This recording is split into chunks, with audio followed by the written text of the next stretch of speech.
Well, I think many Americans feel that they were misled by the government, or the government made bad decisions. The occupation of Iraq was based on a false narrative of weapons of mass destruction. Many Americans died.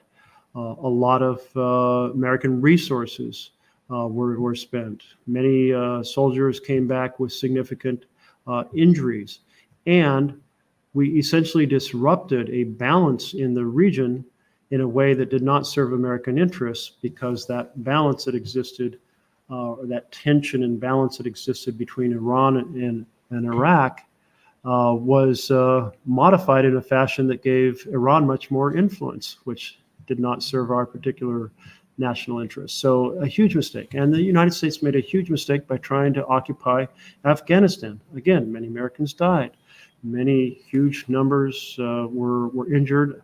I can't tell you how many times I went to visit Oregonians who were coming home with brutal wounds, losing limbs, having big holes in the side of their head from improvised explosive devices or from gunshots.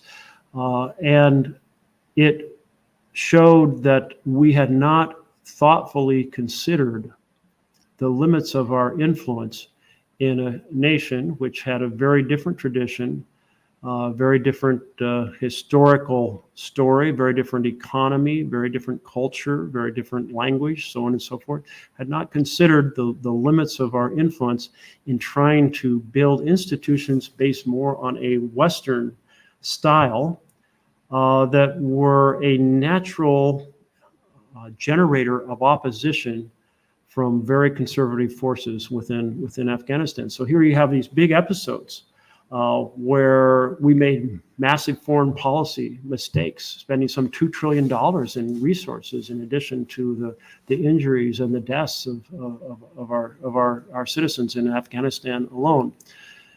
So those are reasons that citizens should look carefully at our foreign policy, and not just simply conclude that it will naturally be wisely conceived and wisely implemented.